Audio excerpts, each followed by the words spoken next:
You're now tuned into Mic Check Waifu.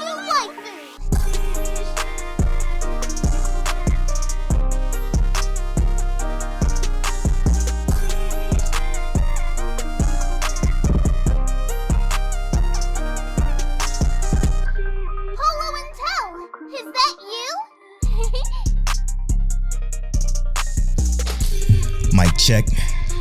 Mic check, waifu. Kodak Tell, is that you?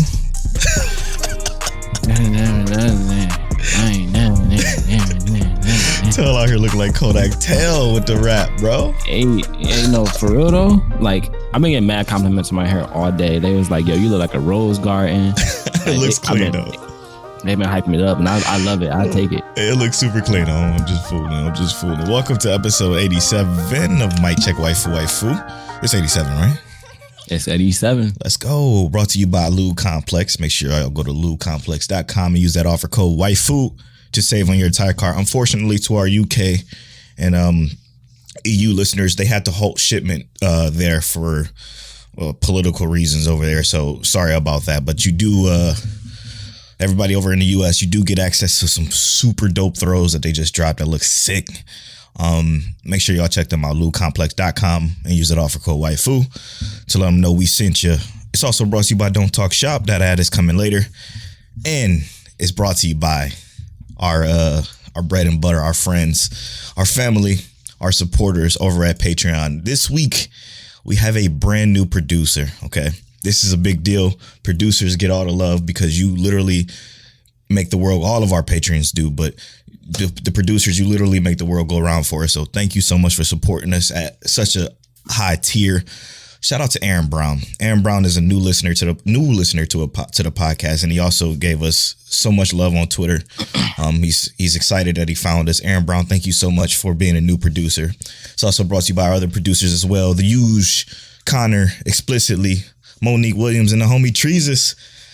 I miss Treesus. I need to interact with him on the timeline more. He disappeared for a little while.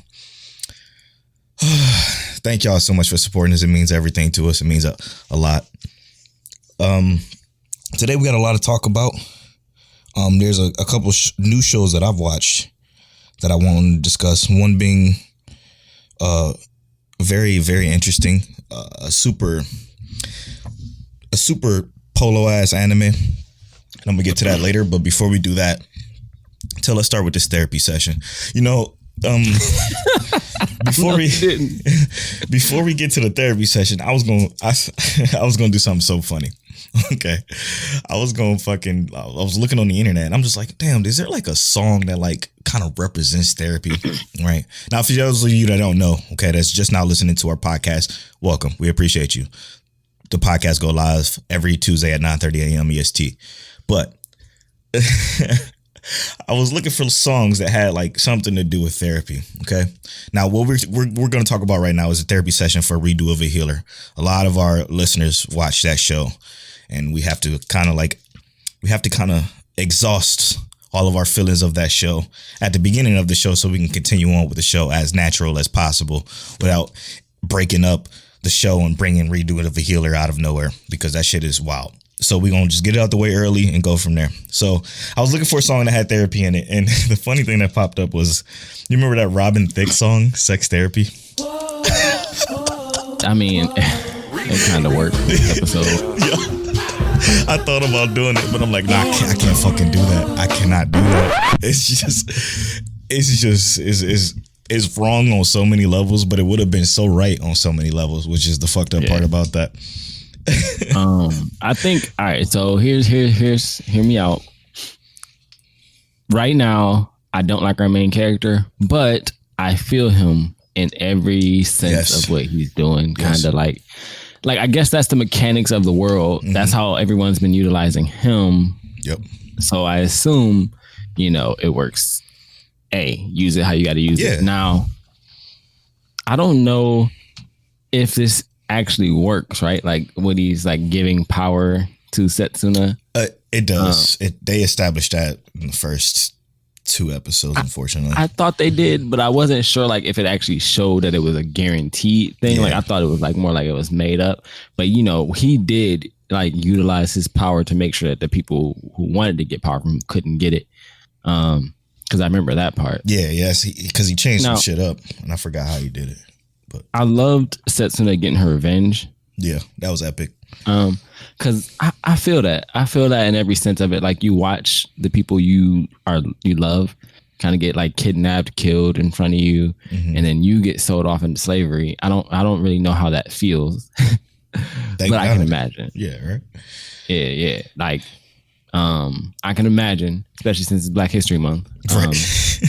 But when she kind of finally gets her moment to relive her revenge and kind of realizes that she felt hollow and empty in the process of it, I feel like that's how most people who experience revenge end up doing, like going, right? Yeah. Like they're like, I got my revenge. I've killed the people I wanted to kill, but like I still feel empty on the inside. Right.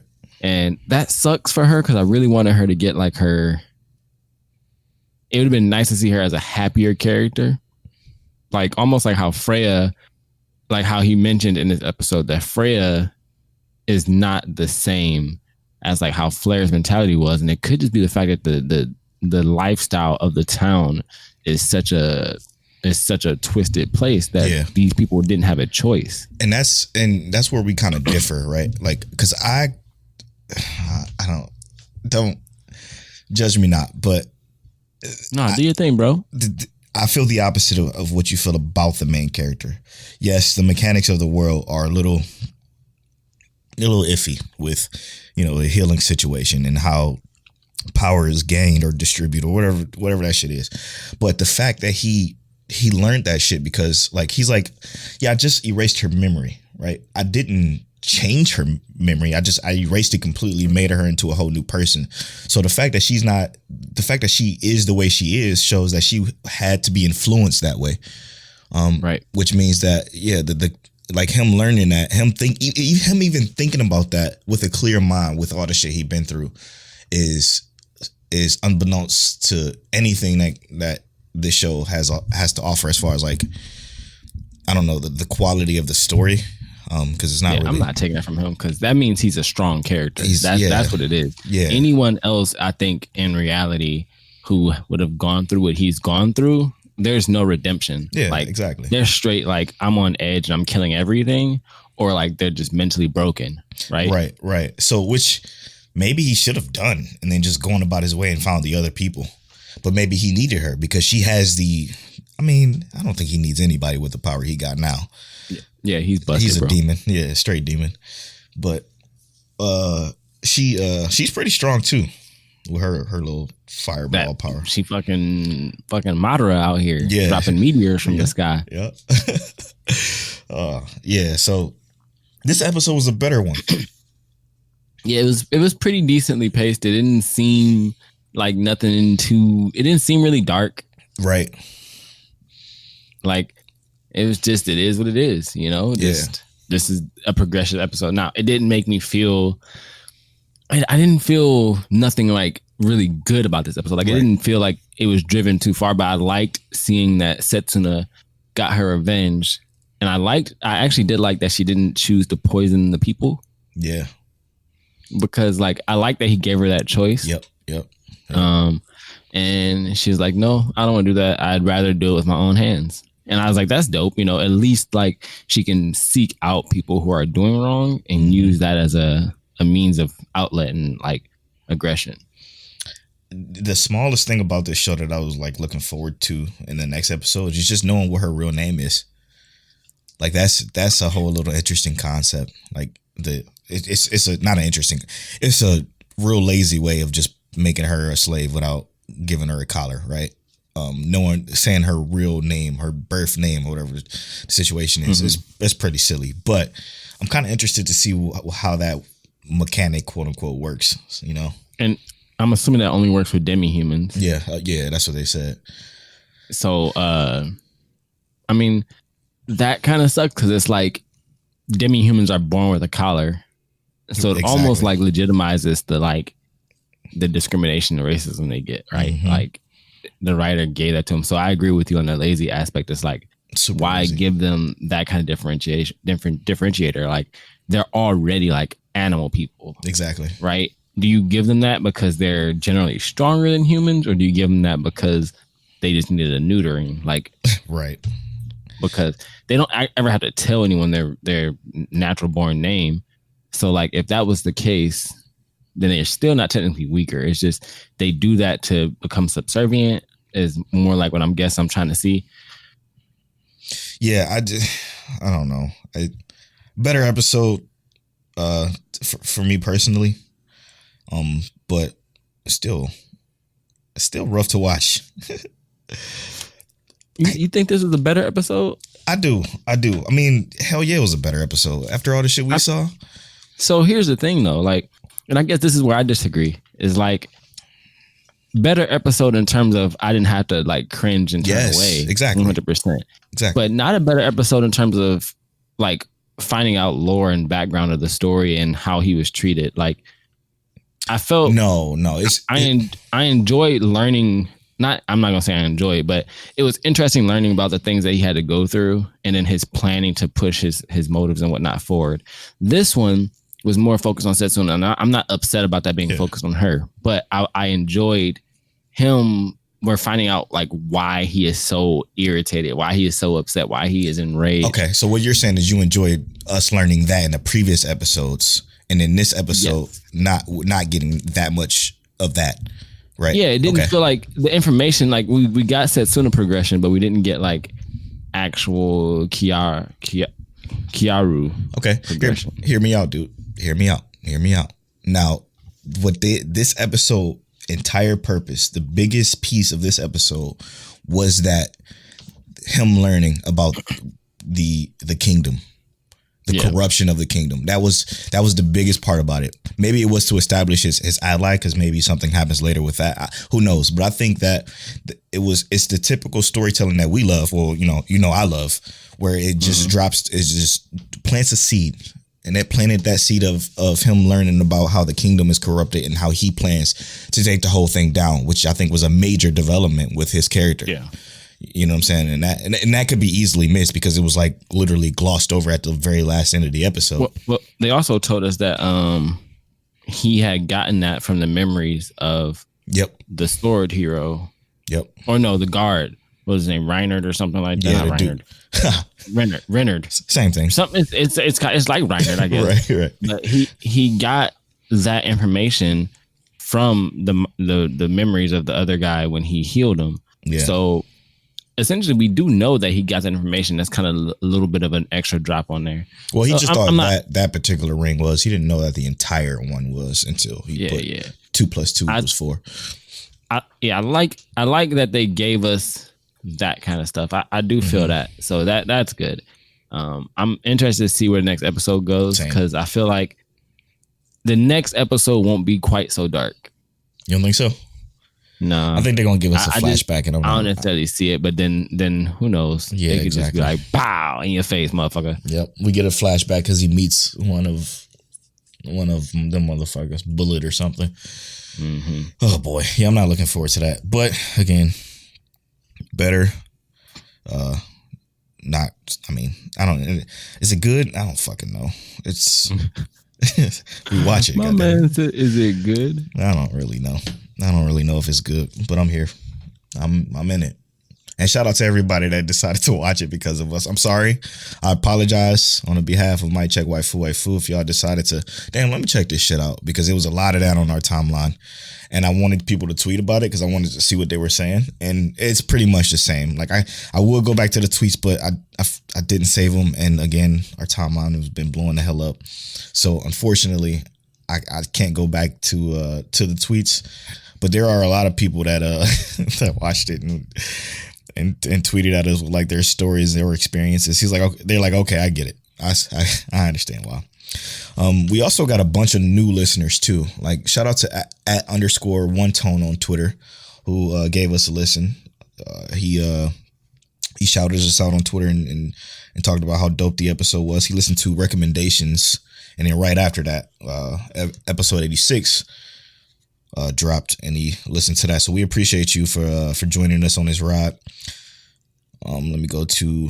We had another one. We had quite a few people. So shout out to Nate Outrage at Nate Outrage on Twitter. He said, also legit podcast, by the way. I'll be listening to you guys from now on for my anime news, comments, and stuff. Sorry, I'm dorking out. We appreciate it. We are too. Yeah, we definitely appreciate that. And the homie, Jay Lee Trey, he's always supported us from back early episodes of Mic Check Waifu. He also has a YouTube channel, so check him out on Twitter at Jay Lee Trey. He says the new episode of Mic Check Waifu is straight fire and fireworks. Love y'all, brothers, man. Keep aiming higher. Absolutely appreciate you, Jay. As always, man. He's been rocking with us for a while. And then Mike says, I just listened to the newest episode of the pod, and I gotta say, it's top notch as always. Mike, it's Uncle Mike. We appreciate you, brother. Thank you so much for supporting us. I just figured I'd throw those in there because they're the reason why we do this. All the new people that come through, all the people that just shows love whenever we drop an episode, it means a lot to us. Like I tell them like, yo, this is crazy, man. We like it just felt good. It made my day or week better than what it was to start. Because it was definitely a rough week for your boy. Yeah. We gonna talk about that on the after story, probably. Facts. Go to patreon.com/miccheck.waifu. Now, let's get into some other stuff. You watch anything new? Nah, I want to talk about the terrorist attack on the timeline we had. Oh my God, please. Let's do it.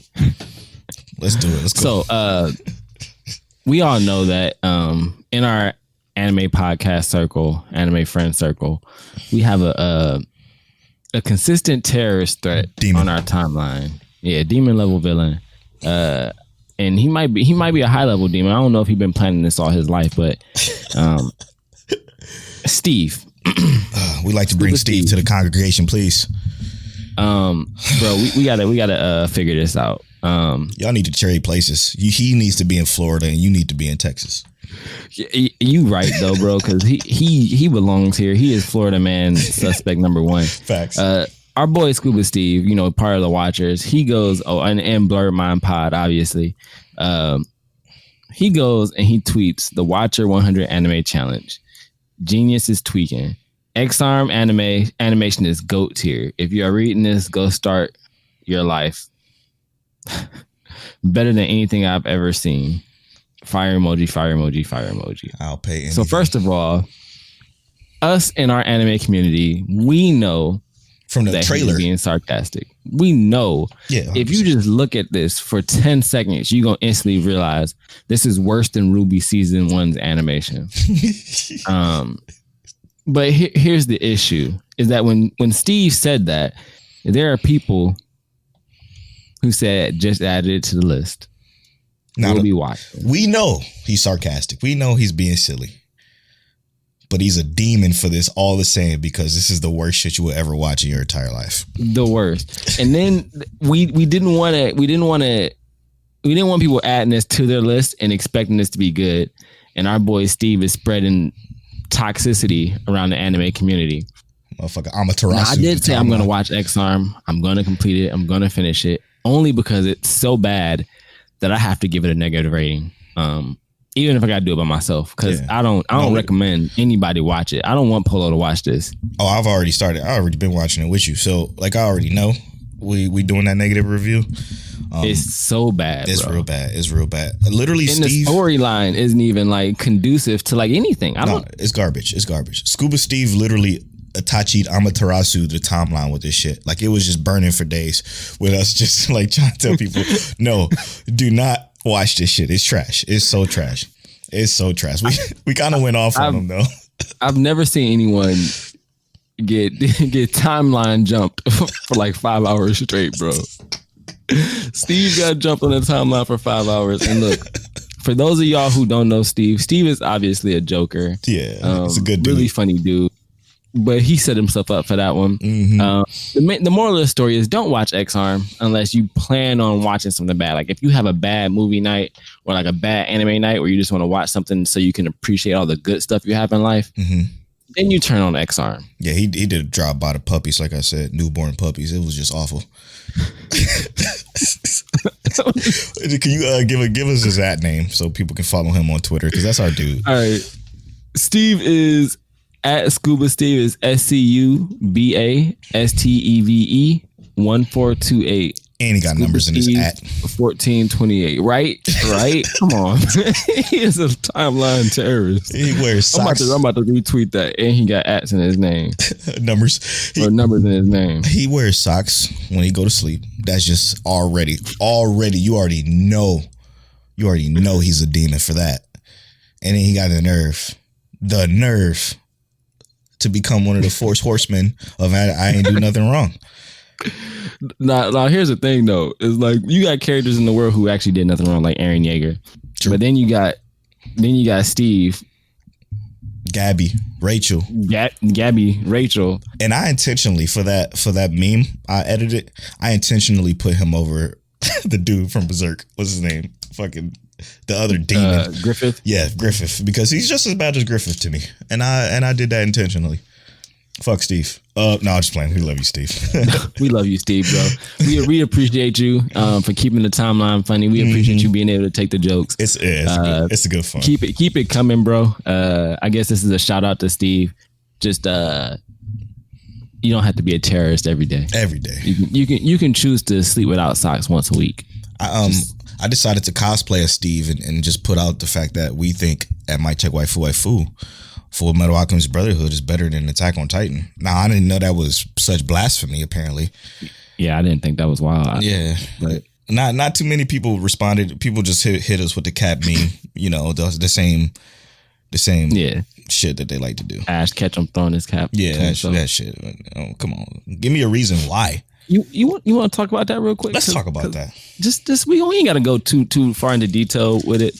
But here's my thing. Confusion. Here's my thing. I'm not gonna fault anybody for believing that Attack on Titan is better than Full Metal Alchemist. I don't necessarily agree. But the whole thing of Full Metal Alchemist was dope. You got bits and pieces of Attack on Titan that's dope. You know what I'm saying? Like, right.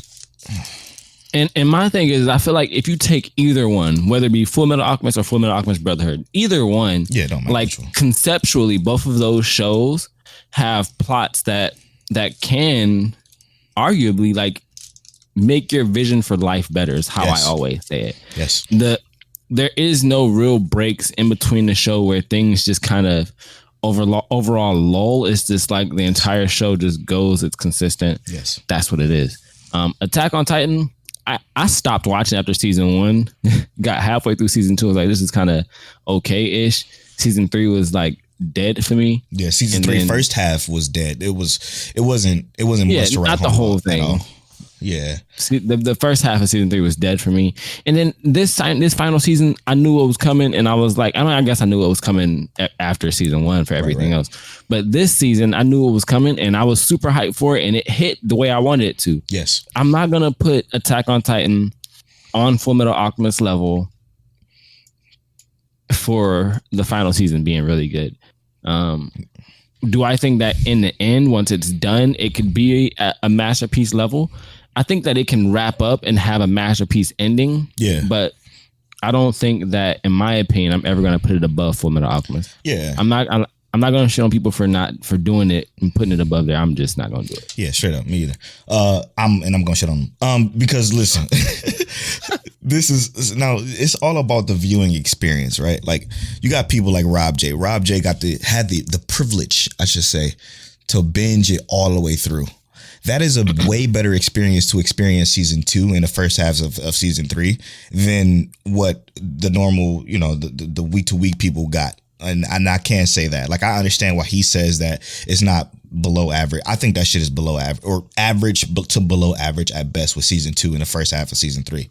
It had it had episodes in those seasons that were fantastic, and most shows do. Like, that's easy to do. It's easy to find a diamond in the rough, but like, this, like, it just was, and then people just completely forget that happens because they just go off the moments that happened in those seasons. Now, the thing with the viewing experience is, like, season 2 was just so awkwardly paced, And then season 3 took that first half and was like, it was just like, what the fuck is even this show?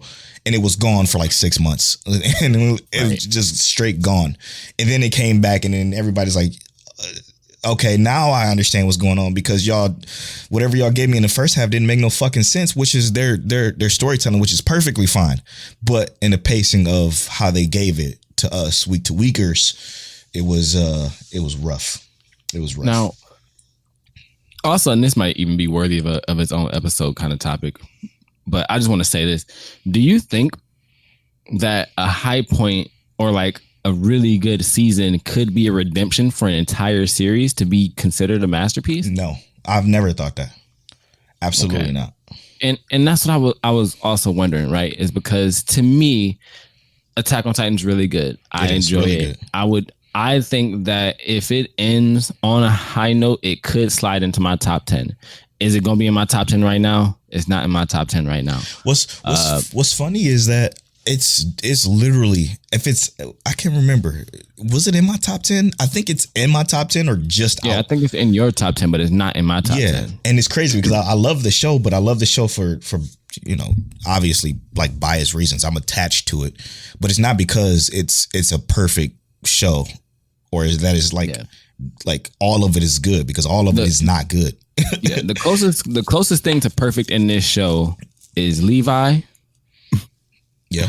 And Aaron's character progression. Yep. But that's literally like the storytelling a lot of times is subpar to average, and it gets better, especially because they did drop a couple of seeds that kind of finally grow eventually. Yep. But some of those seeds could have been planted better.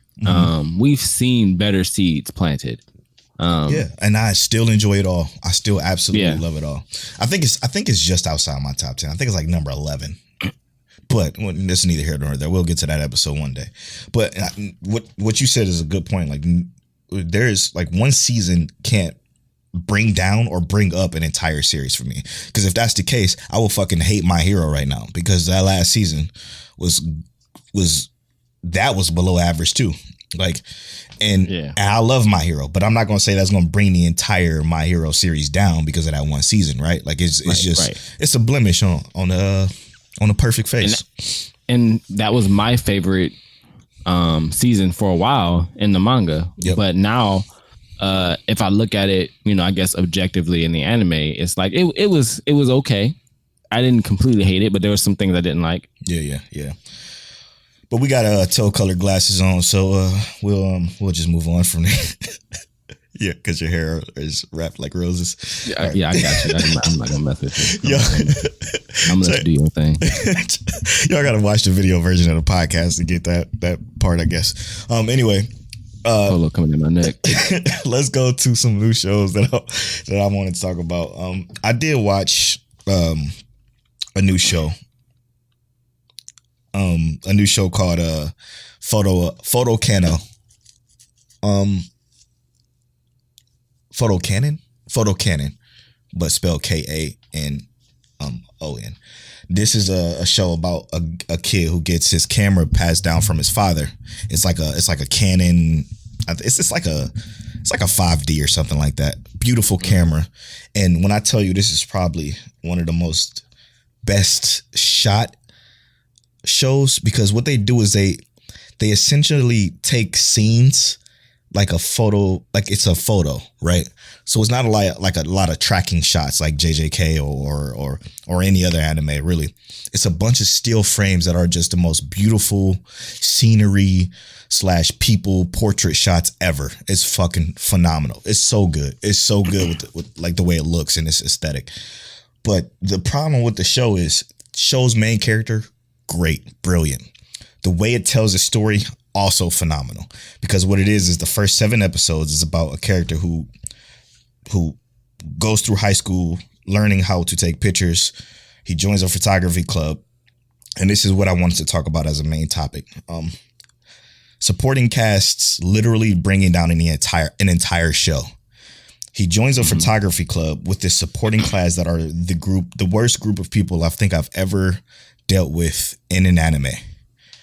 These supporting characters literally bring down the entire show because you have this main character who is literally battling against his own people in his own club. I'm like, yo, if you never joined this photography club because you had it all, like you learned to use this camera, these motherfuckers ain't helping because all they want to do is take pictures of girls in precarious situations. And you know, I'm all for the ecchi and the jokes in anime, but this shit was not the time nor the place because of the way they were telling the story. And I just wanted to bring up, has there ever been a show? I'm not going to get into details of the story of the show. The show is fantastic. I do think people should watch it. I'll tell you how the story was, you know, told a little bit later, but I just have to ask, Till, has there ever been a show where a cast of characters, and for my example, a cast of characters in this photography club literally goes against the main characters, like they're antagonist to the main character's growth, to the main character's like progression?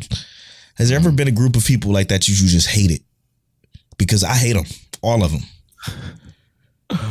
I mean, I guess like it's not. I can't really say it's like the cast of characters are that bad that make me dislike them. Mm-hmm. I think the closest thing I have to that is like I said it a couple of times. I really like this show. There's just some things about it I couldn't deal with, and it's the Unbreakable Machine Doll. I've said it a couple of times before, but the show itself, the concept of it is really good. I like the main character, but there are just so many side characters in the show that feel like they don't mean anything. Like they're there and they're not helping the storyline progress, and they don't have anything good about them, really. They're just there to like be a body and fill in and fight, right? That's what these were. Yes, man. But I was kind of irritated by the fact that like, why would you implement these extra characters? Like you were better off just giving us a villain, yes, and then giving us the main character and saying, hey, here's your story. I couldn't say yeah. Yeah, that's what it felt like for that series. But like, I'm assuming they must have really made this one bad. I got to check this one out. So it's not that it's bad. The show isn't bad still. It's just like every time I hit this face, like where it's like, what the fuck are you doing? Like, move, get out of the way. Just like get out of the way of this beautifully told paced story. Because, okay, this is how the story is told. The first 7 episodes, he's learning to the camera. And he's dealing with, you know, different females in the school. Okay. It's fantastic. He's like, his best friend, his childhood best friend, he's like learning that she actually likes him, but she became like one of the most popular girls in the school because she grew up to be gorgeous. Okay. Different than what they used to have when they were kids because she was like a tomboy or whatever. I want to say there's 6 other girls who are like just people that are just his friends. And he has no problem with talking to him. Like he's confident. He's self-confident. He's growing into himself because he got this camera and the confidence to just say, hey, can I take your picture? You know, and him taking the pictures are like establishing relationships between people he would never have relationships with.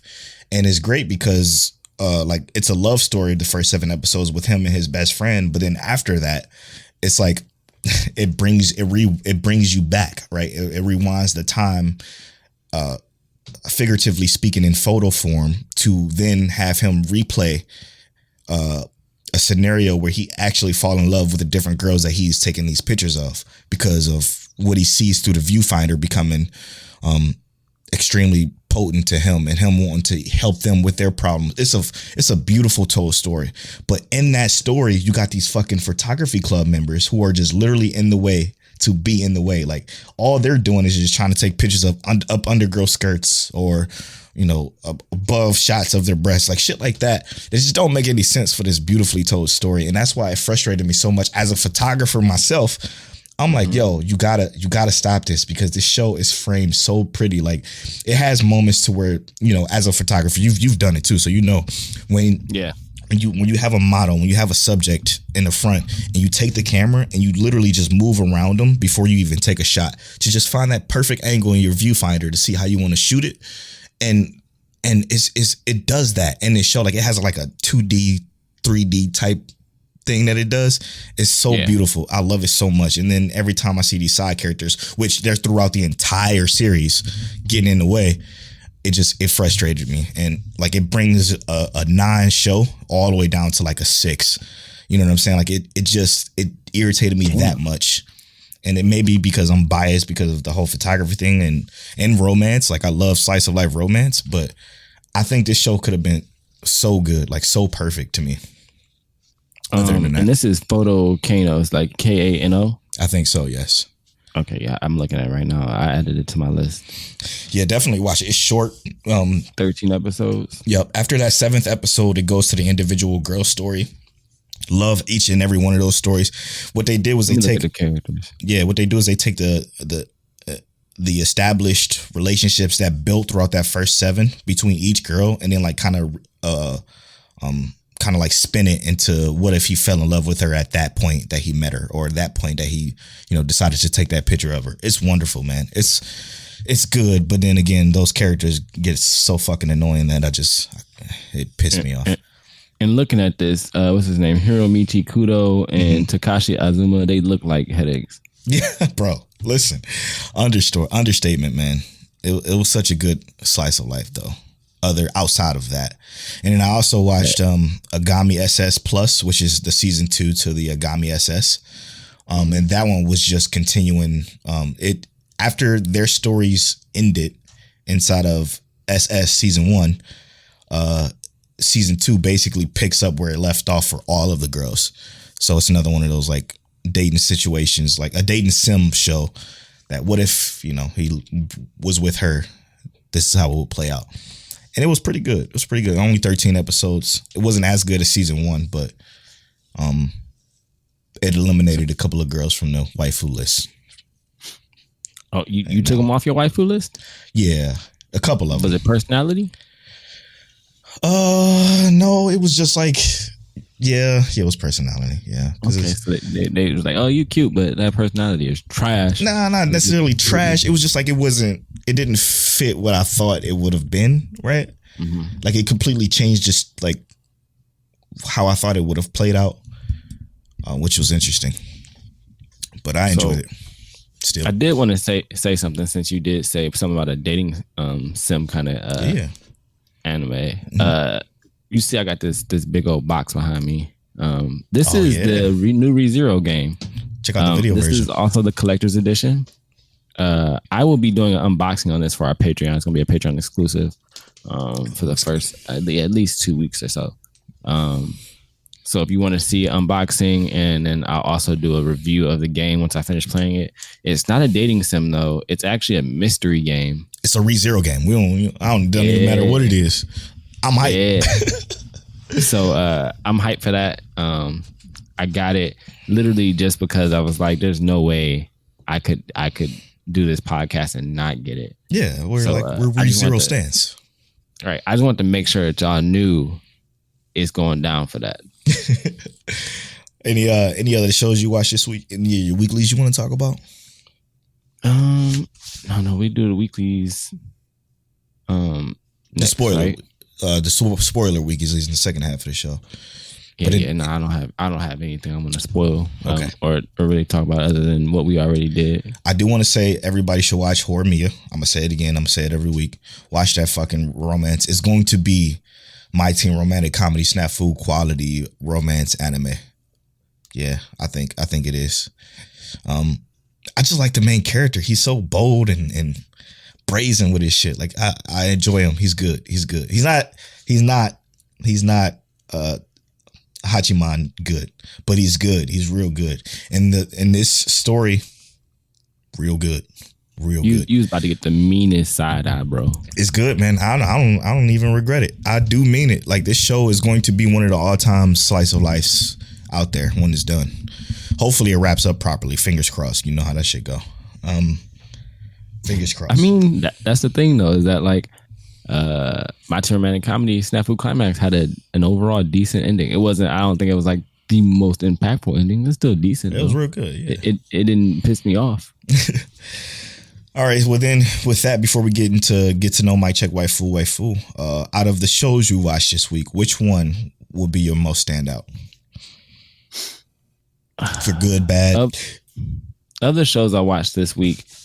Your standout episode. I'm being real. It'll be Promised Neverland, which we're gonna talk about in a little bit. Yeah. Most standout episode for me. good, bad, and then different too. Yeah. For me this week, an episode that stand out the most was Jobless Reincarnation. Fucking fire animation, bro. Fire action that popped off in this, which is slightly different than what it's been lately because it was giving our main character some character growth at the beginning for the first, I think it was 4, because I think we're on 5 now. Yeah, for the first 4 it was character growth, and then he had to go train his cousin essentially, quote unquote, and shit popped off. It was so fucking clean. This dude is ill with the magic, and he's only 7, so. Yeah, it's definitely worth the watch. Watch Jobless Reincarnation. You guys won't regret it. That most recent episode was fire. It made me have to tweet about it. Yeah, that was the biggest standout episode for me. Other than obviously ReZero being fantastic as usual, but we'll talk about that later. Of course. Let's get to know Mic Check Waifu. It is my turn to ask the question. Tell's turn to read the random, to roll the random number generators. We got what, 62? 62. No, 80. 90? No, 90, wait, it's like 90, brother. Yeah. My bad, I'm tripping. I'm 30 off. Don't worry. 39. 39 off. No, 39 is a number I roll. Oh, you rolled it. Oh, shit. All right. Well, I was ill prepared. Oh, shit. Okay. Let's see here.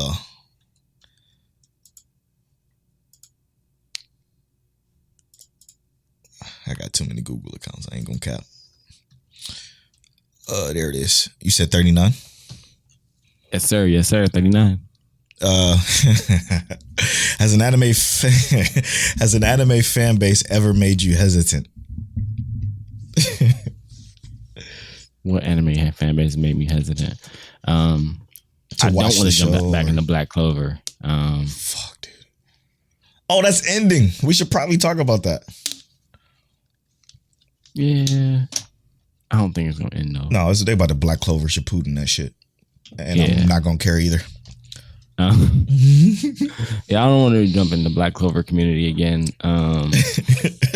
Shit was awful. The Fairy Tail fan base never really set me off because I think they know they shit bad. They just love it for the characters that they like. Because they love it, right? Yeah, they just have that one character that they like, and they just want to stick with it because of that. If anything, it's Dragon Ball fans, I guess. Yeah. Because them motherfuckers make me not want to watch that show ever again. And I actually enjoy Dragon Ball for like I said, I'm going to, for the mindless like battle shonen it is. I enjoy Dragon Ball. And there's even moments in like the manga where the characters, like stuff happens and you're like, oh no, I care about that character. But it's mostly because you've been with them for so long. Mm-hmm. Yeah, I'm gonna have to say Dragon Ball fans have like made me almost like just drop that show entirely. I even got my Patara earring on. Every time I try to get back into, I look at my Verve. I look at Verve watch list.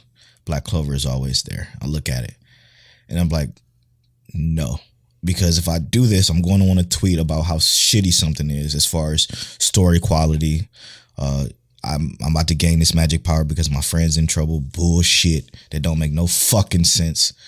And I'm gonna get a tweet that has 27 replies of people of, oh look, we have another hater. And it's gonna be a bunch of Asta Avies. Like I don't need Asta Avies on my shit. Like I can't do it. I ain't fucking with Black Clover. Fuck them. All of them. As a doctor, all those Dr. Disrespect would say, all those blind bang punks. I'm not dealing with them. Yeah. Yeah. All right. We got to roll this song. Now, the song I want to play this week is a song that we've played before, but we haven't played it in a long time, and I fucking love this song. It's by Lilo once again. It's my shit. So go check out Lilo's Spotify. The link will be in the show notes. We'll be right back to talk spoilers. I think another big topic is going to be this Province of Neverland, and I think we should start off with that when we come back. Full spoilers into that, and why hashtag Tell was right. We'll be right back. I've been working all I can, get back to unite me. You know I got a plan, hoping that you might be slipping to my bed.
I've been living in this life, baby.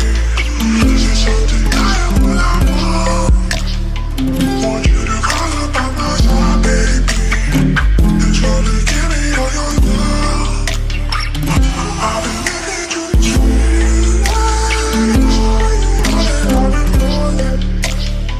Want you to show me all your love. Show me all your love, baby. Love, baby. You're the one that I can't get back to you.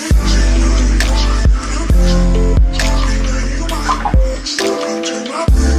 Baby, you see this. Baby, you see this. Thinking about your body, thinking about your hands. When they go so lightly, slip into my bed. Baby, to be kindly, baby, to be kindly.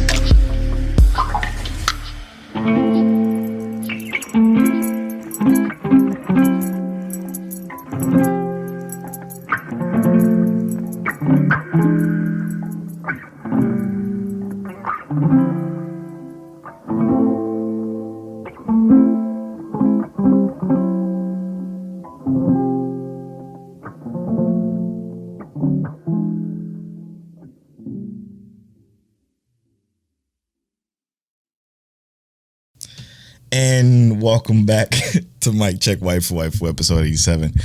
We appreciate you guys for rocking with us. This episode is crazy. I don't even know if what I've been saying today has made any sense. But I don't care. Here we are to talk about spoiler talk for our weeklies that we want to spoil. And we're gonna start off with The Promised Neverland.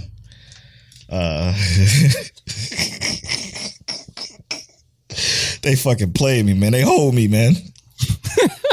They straight hold me, bro. Why Listen, you say that? this episode was awful. This is probably one of the worst episodes of a show I've seen in so long. Because for one, what the fuck is happening now? Now, it's not just that it's happening in a sense like Attack on Titan, because that was a whole nother life, right? Like that was, they just sent us to a whole nother life. They stuck us with our main characters in a city that came out of nowhere that I don't know shit about. About a year passed. A year fucking passed, apparently. Why? What happened in that year? Was the shit that Tell was talking about, obviously. Why the fuck did they do this? Why would you ruin a perfectly great show? Perfectly great show. The show was fire up until this episode. Even that last episode that you were so heated about because it was so different than your manga. I wasn't mad about the last episode. That the last episode wasn't what bothered me. What bothered me about the last episode was the fact that everything they skipped before that, right? That makes what you see here feel like nonsense. That's exactly what it feels like. The introduction of characters, how characters get reintroduced into the show. That was like, I saw it coming. I was like, I can't believe they introduced him right here already. Like, what the fuck? like this? It didn't even feel good. Like, I saw him, I'm like, well, and I hate to spoil it for you, but you didn't read the manga. I know you're not gonna read it, but let me just tell you how they introduced him in the manga. And they dropped a little bit of a seed about what happened, right? Because in the beginning of the episode, you see like the demon dudes talking, and they're like, "Did you hear another farm got attacked?" You know, talking about the farms being attacked, right? And they're talking about how they need to farm more food, and they need to get food for the other like kid demons people. And it's just like, you know, damn, that sucks or whatever.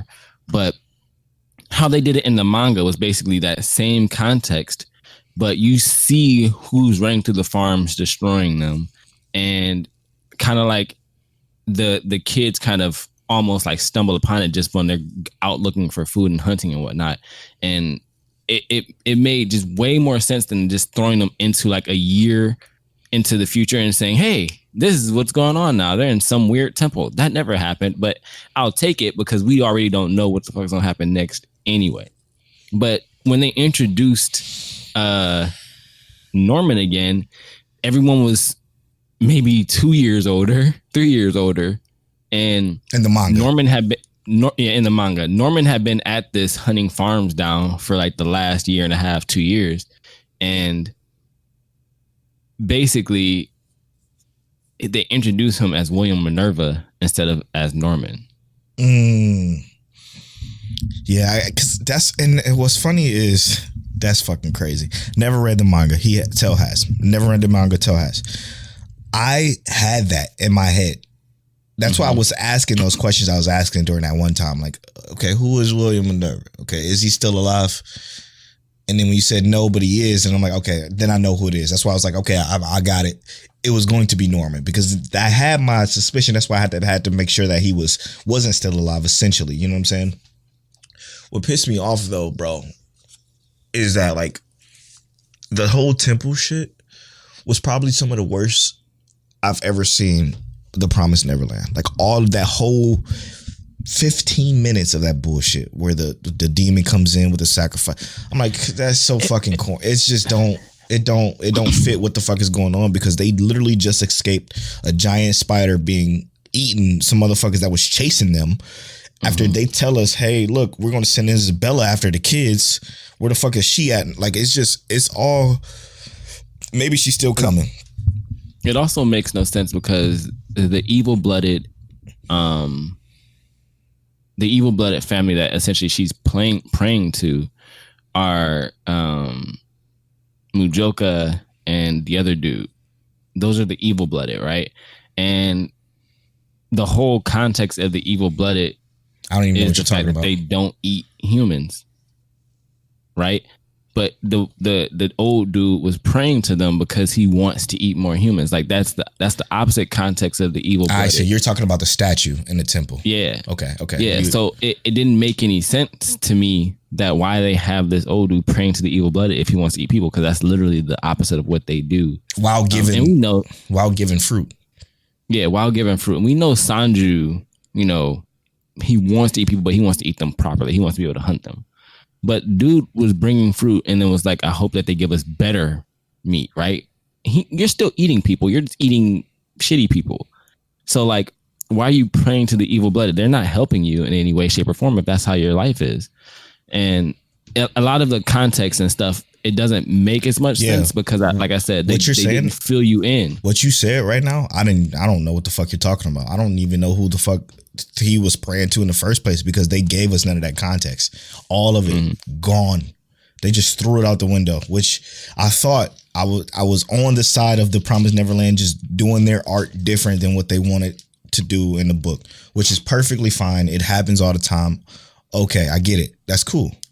But to be this fucked up, I don't know. It was all over the place. Can't nothing make up for that.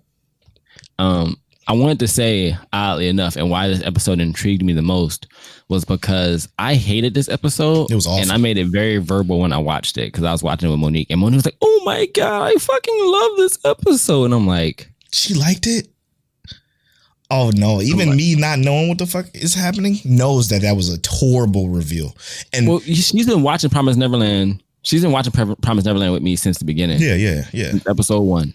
And she was so happy to watch this. And I was like, I don't understand. It's because like this. It's the impact of it being him, right? It being Norman. That's the impact of that made it good. And that's probably all she cared about because she probably didn't care about nothing else. She was like, whatever. None of this else makes sense. And that's, she saw Norman was like, oh my God, I'm so happy. So leaving the mindset of a podcaster who looks at story detail and shit like that. Like I understand that dopamine rush of seeing Norman again because you thought he was dead. I get that. But me knowing that what this reveal just did with how close I pay attention to this show, I'm like, oh, okay. All right. You could have got away with getting away with the bunker being, the dude suiciding himself in a bunker story being out perfectly fine. But you have to deliver on what you're going to do in between that. They just didn't have anything. Yeah, that time skip that they gave us basically was horrible. I didn't even know it was a time skip.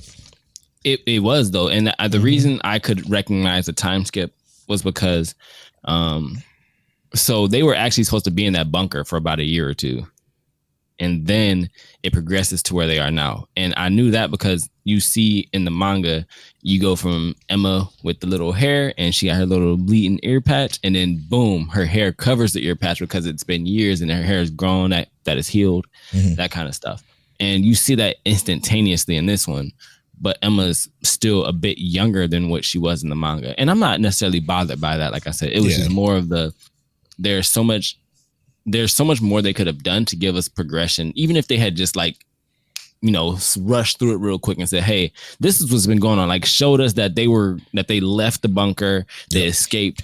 And then instead of giving us that whole BS of him praying to the evil blooded, they could have given us like they made it to that weird temple and they've been staying outside of a demon city and, you know, going in, and they never, when did they even get costumes to dress up as demons? We don't know. That's why I think when did they, I think the creator of this is not happy. I know he can't be. He can't be. But they gave the creator creative. They didn't say you don't have. They've said the creator is helping and has creative freedom for this. For the anime? For the anime. No way. The really? creator. And I'm just like, I don't get why you would take this route. Nah, that blew me. That just blew me. I thought he didn't have anything to do with it. Damn. You're not looking good for Promised Neverland. It'll get better. I don't believe you at all. I don't either. But I honestly, I'm not gonna lie to you. This episode made me want to drop it. Same. And that was why it was so impactful to me, is that this episode really made me want to drop. I was ready to be done, and I didn't. And dude, y'all want to hear something funny? Go to last week and listen to this part of the podcast last week compared to what I am right now. Like, I get it now. I get why everybody said I'm dropping this shit, and I apologize. A formal apology to everybody. I said y'all are being dramatic because they just fucked me over. I got hold with y'all. So killing me, bro. Stop. So we gonna move on from that and talk about one of the most beautifully shot episodes this week. And that's Jujutsu Kaisen. Holy motherfuck, dude. Ooh, them things was thrown this week, huh? Oh my god. And they did what we wanted them to do, and that's to go to different pieces. So we got two fights in one. Mm-hmm. We got the what's our girl name?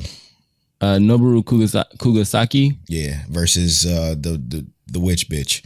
The witch on the broom. Yeah, that shit was so good. We got Maki and my God, dude. People don't understand. Okay, some people do understand. Okay, but they don't understand how hard tracking shots is to do right. And this is something. How you animate it, bro. It's not like if you actually had a camera, because that shit, you can get a camera or robot arm to just do that for you. And the program takes care of a lot of that. Like After Effects does a lot of the tracking for you when it comes to camera shots. Like that's perfectly fine. And then most things is just, as long as you have an AI situation set up with that AI to follow a certain thing, it'll follow it correctly. With animation, you don't know what the fuck to track until the shit is fully drawn out, and then it has to be adjusted almost like fucking claymation. It's so, and it's not like how like Attack on Titan is doing 3D. No, right? It's 3D, easier to do tracking with 3D. This isn't 3D. They're actually drawing this. 3D so the tracking shot is true to the artist drawing that tracking. Exactly. They have to go back and adjust it, like Polo was saying. Exactly. The CGI is a cheat code to answer fast moving shots. So Titans being CG is the reason being is because they have to do quick shit, and they had to do it fast. That's the reason why that looks like that. But with Jujutsu Kaisen, those tracking shots are almost fucking impossible to be as good as they are and still deliver the quality of spacing. Like no show does spacing better than Jujutsu Kaisen when it comes to their tracking shots. It's so fucking, sorry, I got to nerd out with the cinema part of it.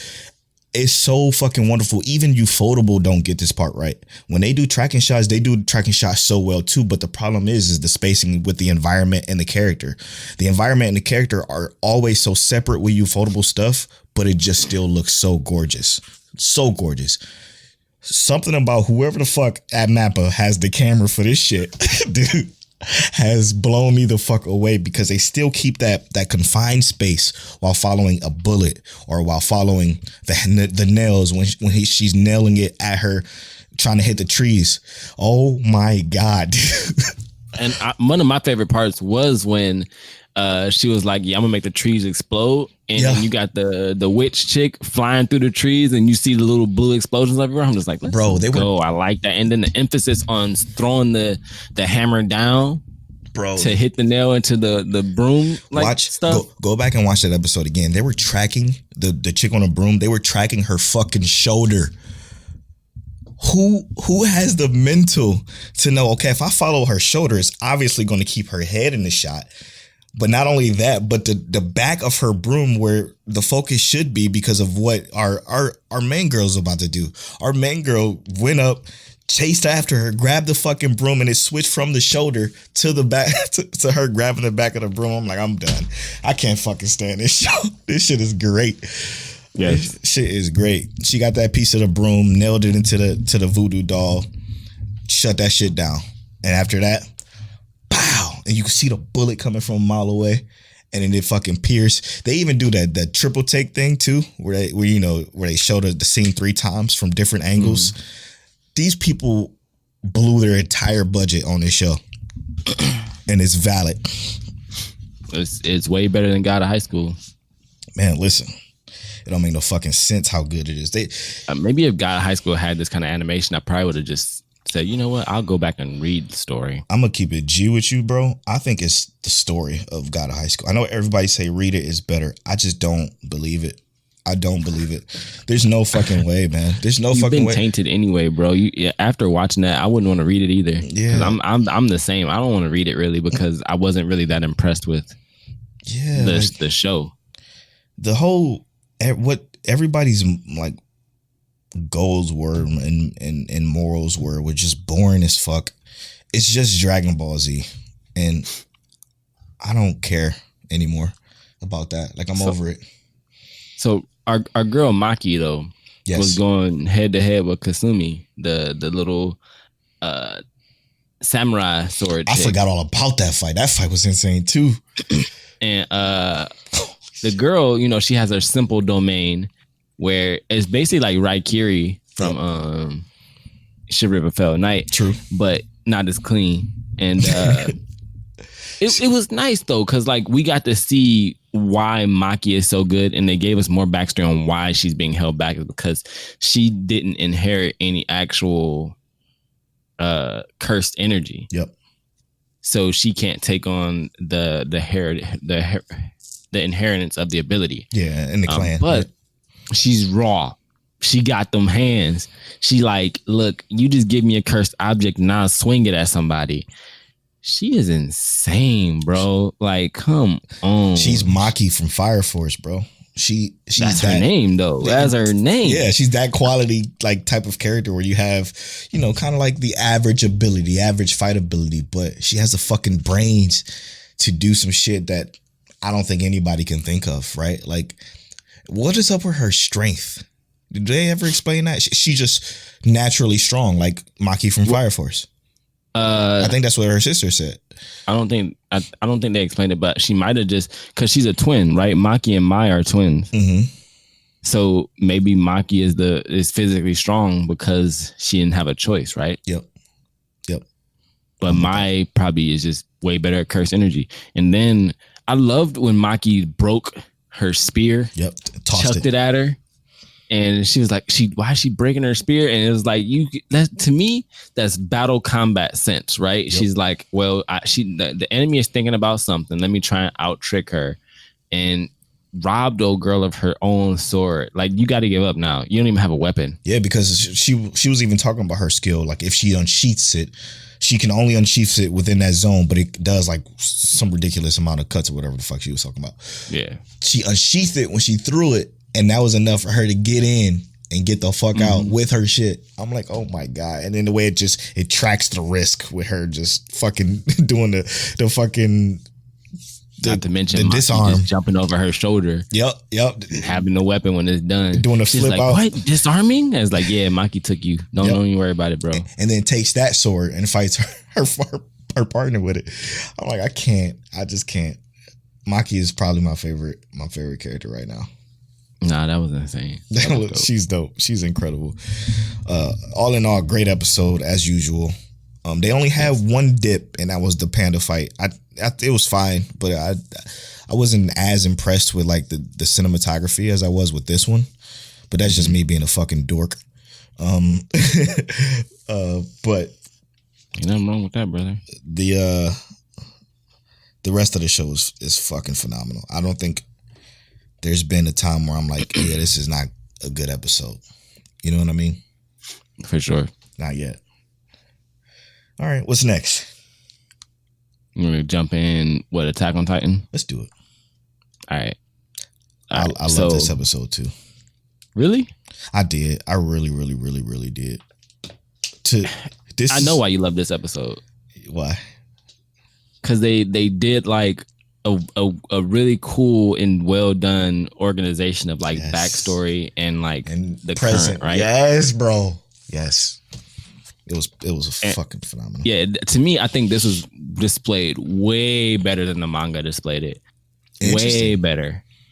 It gave like Zeke his like his. This is what Zeke is planning, and here is the plan with the Eldians. Eldians trying to get them, Eldians trying to get them together and make sure they're all working together, right? Mm-hmm. And his little mini squad that's been helping him the whole time.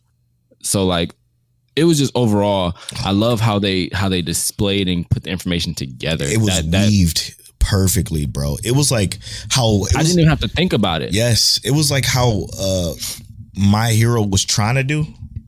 But couldn't do that shit for some reason.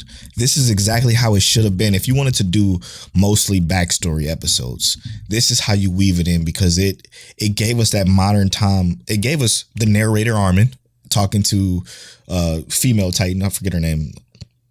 Annie. Fuck, I miss Annie though. She was live.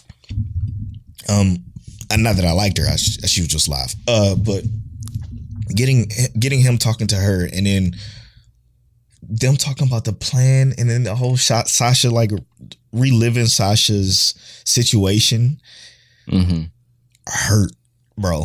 It hurt. Yeah. It was so perfect, man. It was good. Seeing the Marlians that they had kind of like captured and became friends with, like crying over Sasha, I was like, yo, that's like, huge. They tried to give us that feeling that like, I'm telling you right now, I'm still rocking with Eren 100% of the way. Facts. They tried to give us that feeling like all the Marlians aren't bad. They just need understanding. Mm-hmm. None of that part is going to convince any one of us Attack on Titan fans that the Marlians still aren't shit. Like, they ain't shit. Yeah, and we will forever believe that, no matter how they're trying to spin it right now, because they literally are trying to paint Eren to be the villain in glasses. Like, they're like, yo, I can't believe he's not the same person. Is he the Eren I know? No, Eren is the one that actually makes logical fucking sense. All right. He's like, yo, we got to do this shit. We got to do this shit quick. Quit pussyfooting around. Like, I loved his attitude throughout this whole entire flashback. And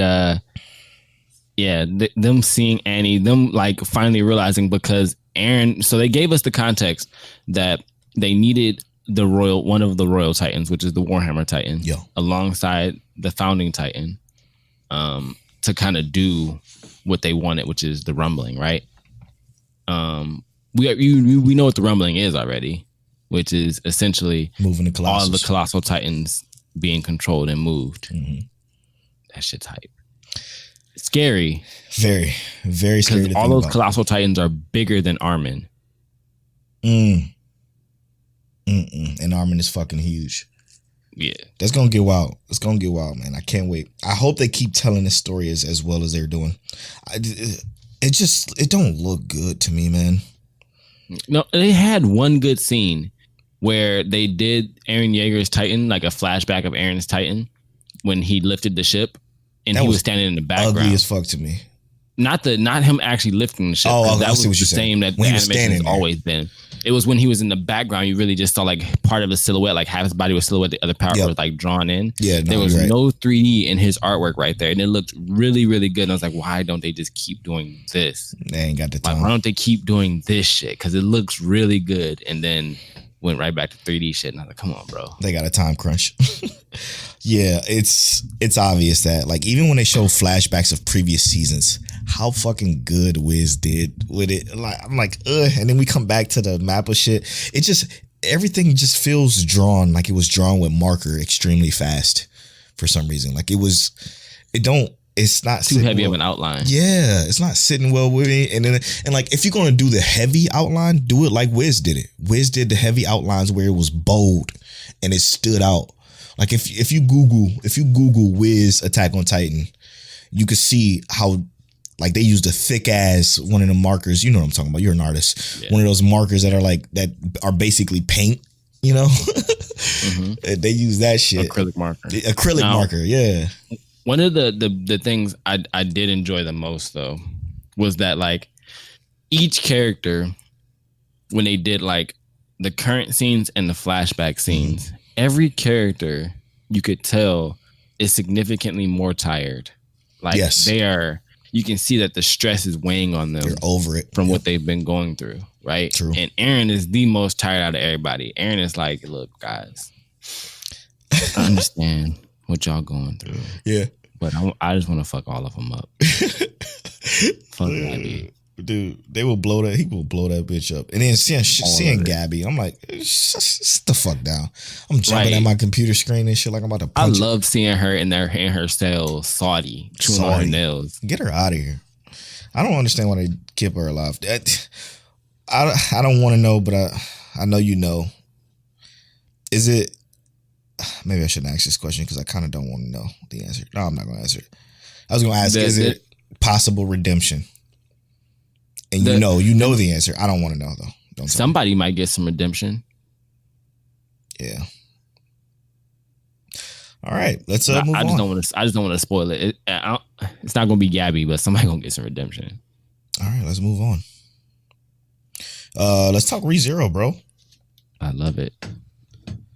This episode, Another masterpiece. yes, man. This episode hurt too. I'm actually starting Why to do like you do us Amelia. like this in this show? Yeah, like it's not that I didn't like Amelia, right? Like I liked her fine, but she was just fine. But I actually I felt bad for her, you know. And when prior, all I cared about is Rim. I still only care about Rim. To be real with you, but If we being fair, now the issue with this though is that like they gave Amelia so many, like how we talked about earlier, supporting characters. yes, They gave her so many supporting characters that you kind of start to feel their feelings for her. It's like, damn, this person sacrificed, this person sacrificed, this person sacrificed. It's like, damn, y'all literally like everybody working so hard for Amelia. Why is she so important? What's so imperative about her getting out of here? And I get it, you know. Clearly she is, we know that she's some kind of witch, just not necessarily the same kind of witch as the others. right. But we know that, you know, there's something special about her. And this episode, like, I loved seeing what was his name? Fucking the white dude who got Saudi because he was angry and she told him, calm your anger. Oh my God, yeah, the apostle. Yeah, that was the what biggest witch is flex. she? What witch is she? She's The witch of they called her. Started with a V, I think. I can't fucking remember. That was early in the week. damn. Yeah, well, yeah, she handled him, bro. She handled him. Oh, she's Vanity, witch of vanity. vanity. She handled him. That's right. And I think that he is her apostle. And he like tried to handle her. He shredded her. Yep. And I was like, yo, And she was smiling. Kill a witch? But in my mind, I was like, ain't no way. Like, it don't matter what he do. That witch is going, she ain't dead. Right. And when she came back and he told her, like, look, I need you to go back and you're gonna calm your anger. And she put him in the ground, and he's like, I can't believe you talking to me like this. Okay, well, last I remember, you were in your home with your wives, and then boom, gone. Gone. She just erased everything of him, and like, you're at home, nothing you ever did happened. Yep. And the fact that she erased everything that he did was crazy. Now, okay, I'm so sad that they're dead. Basically, they're gone. Like, the witch took care of them. Betelgeuse and Fortuna, which sad because at the end of the episode we obviously see that she met Emilia at the seal. I really cannot fucking wait to see what's at this seal. Like, I noticed they've been like hinting at how important the seal is, but I just can't. I can't even think about what it possibly even is, and that's what makes it so fucking good, man. I don't know. I don't think I know what the seal is at all, but I just assume like it's probably holding back a mob beast that is trying to get out that'll destroy the world. That's all I can assume. And I feel like that's not necessarily right. This is the first time we saw the Black Plague mob beast. Yep. And that shit is insane. Because last time we saw something similar to it was when the Witch of Envy was going around looking for Subaru. But it wasn't actually the Black mob beast plague. It was just her walking around. Just fucking absorbing insane. Everything. God damn, man. I just can't. And every time we talk about this show, I always go back and think about the shit I see on Twitter. Everybody's saying like, let's get rid of isekais, and ReZero is a great isekai. I always fucking forget that it's an isekai every single time. Yo, our boy has been in this world for so long. This is just his world. Do you remember the episode when he went back and saw his parents, bro? Oh my God, bro. I need to watch it dubbed. I need to watch that first half dubbed. Because I want to relive that again. This show is just too good. I don't understand how anyone couldn't love it. That's why we're doing an unboxing for it soon. Patreon.com/MikeCheckWaifu. I guess that's it, unless we got something else that we want to spoil. All I'll say is Reincarnated as a Slime. Still good. Still amazing. Maybe the next episode or two pops off a little bit more, and we'll actually talk about it a little bit more. But it didn't seem like anything too impactful. I'm loving the political side of it with the world building and that kind of stuff. Milim seems to be coming back, but we don't know yet. So I feel like I'm pretty sure next week we'll be talking about Reincarnated as a Slime again. True. It's a nice palate cleanser. For sure. It's just overall enjoyable. Like, I can turn it on and I know I'm going to enjoy it. I don't even know what it is about it. Like, I just turn it on and I just enjoy it. I smile. I smile watching it every time. I even changed my my Twitter thing. The time I was reincarnated as a demon lord. Yeah, the time I was reincarnated as a Floridian demon lord. Floridian. I hate him. Oh, man. Good stuff, man. All right. I think that'll wrap. All right. So, we just finished talking about ReZero. Also, well, I guess Reincarnated as a Slime, but we just finished talking about ReZero and its greatness. Attack on Titan and how they actually managed to pull off flashbacks very well. So good. See who gets a little bit of redemption coming soon. Jujutsu Kaisen and their angles. Who's working angles like that? Probably Polo with his camera once he pull it out. Promised Neverland. Hashtag Tell was right. Never heard Polo say that before. And then we were on our break with what's his name? Lilo. Yes, sir. That song is always a banger when we have it. We also got to know Mike Check Waifu. What anime fan base has almost like turned you away from an anime just from the fan base alone. Polo watched Agame SS and Photo Kano. I put Photo Kano on my list. And we also talked about supporting cast in anime brought up by Photo Kano, because what supporting cast has just made an anime so bad to you that like you almost dropped it.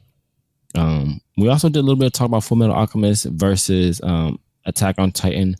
Does a season in an anime make it good enough to be considered a masterpiece? Let us know what you think. Polo and I actually don't agree with that, so let us know.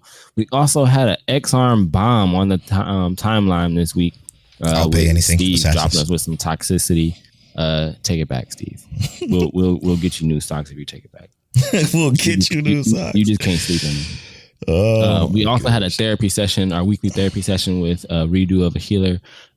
If you need therapy going forward, let us know. I'm hoping that the next episode is very calm and docile, but who knows? It might be even worse. And then we also had our new producer, Aaron Brown. We appreciate you. Thanks for being a producer. Keep checking out future episodes. You know we have that unboxing coming for you soon. And that's been episode 87. I am at Polo Born Fly on all social media. I am at King Teliano on all social media. You can follow our social medias at Mike Check Waifu on Twitter and at Mike Check Waifu on Instagram. And as always, Mike Check. 好